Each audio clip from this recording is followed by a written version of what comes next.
Streaming and gaming have both increased exponentially in the last year. And as mobile device gaming has increased, so have the options in the accessories department. Today, I'm going to show you two of my favorite accessories for getting the most out of your games on mobile. Razer's Kishi and a new one, the Backbone One for iPhone. Let's go!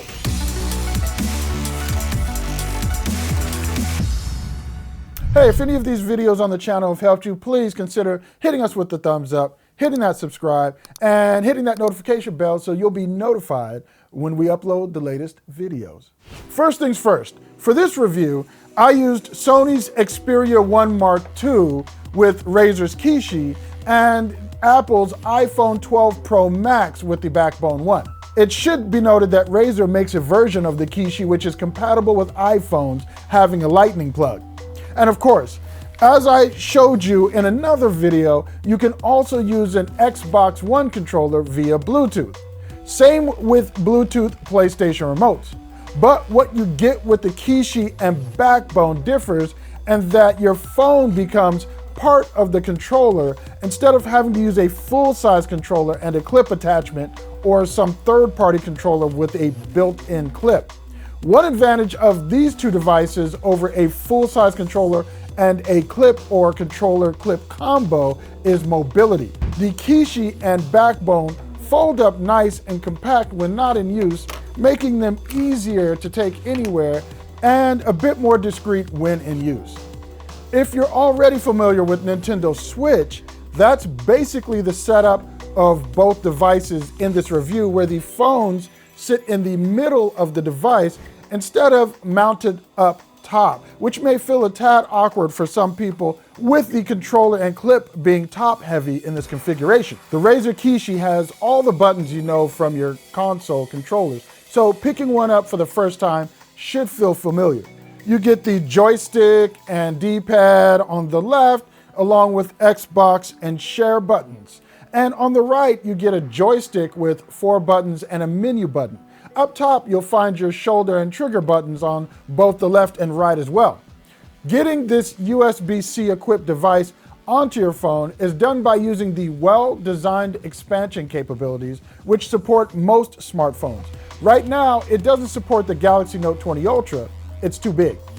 The Kishi is a hardwired controller which does not support Bluetooth, but this is a good thing for the most part. You can't use it in its collapsed form, but there's no lag when connected to a device. What there is battery drain though, so you should only attach it when you're ready to play, otherwise it will be a drag on the phone when idle. Good thing the Kishi also supports pass-through charging with its USB-C port. The gaming experience on the Kishi is solid. Compared to your console controller's buttons, those on the Kishi have solid tactile feedback and travel. The shoulder buttons have a real positive click as well.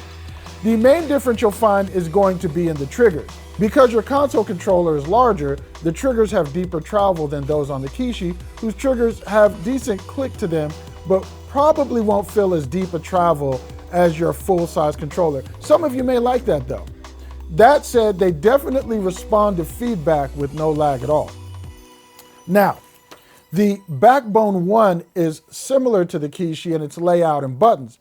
There are some significant differences though. The first you'll notice is that the Kishi compresses to a more compact package. It does feel a bit more durable when collapsed completely compared to the Backbone One, especially if we're looking at it in terms of just tossing it in a bag to go. The Backbone One has your sticks and buttons similar to the Kishi and pass-through charging through a lightning port, but unlike the Kishi, you also get a 3.5mm audio jack.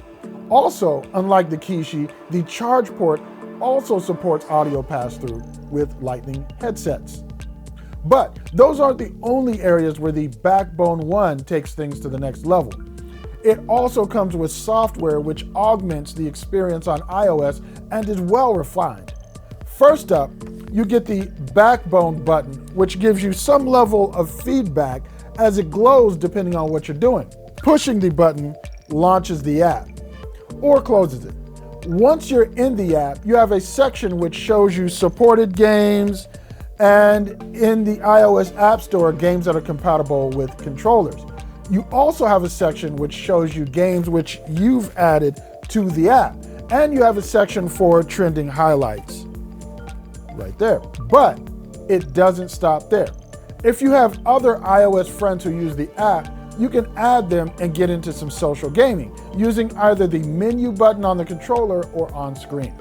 Also accessible from that menu button is the settings menu, where you can play with some of the controller feedback and response, and you can set the video quality as well. The video settings are smart and give you the option of recording in H.264 or the smaller file size of H.265 encoding to save space on your phone. And speaking of video quality, recording and sharing highlights is very easy and well thought out. You can do it from the menu by hitting the record button prior to starting the game, or you can hit the capture button directly from the controller. I prefer the latter.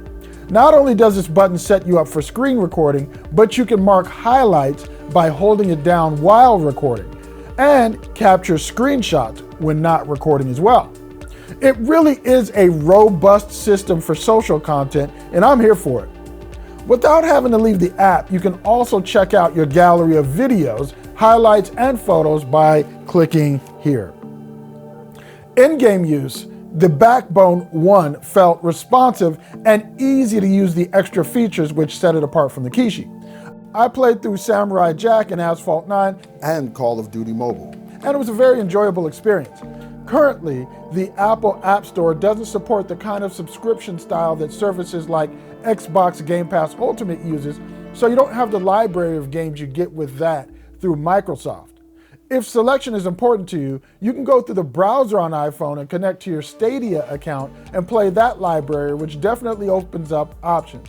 And to use Stadia, you're simply going to go to the Safari browser, go to Stadia's homepage, then you're going to hit the shortcuts and add Stadia's homepage to your home screen. This turns it into a web app, and the experience actually is really good. So where these two controllers are concerned, you're going to get more features with the Backbone 1, but you're going to get more gaming choice with the Kishi.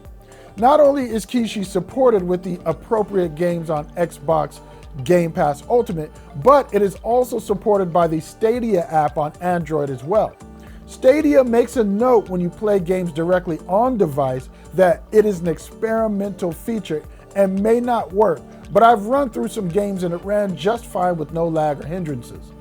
Both devices are retailing for around $100 and give you a great option for gaming on Android and iOS without having to lug around a larger controller and clip, an option that some may find more ergonomic.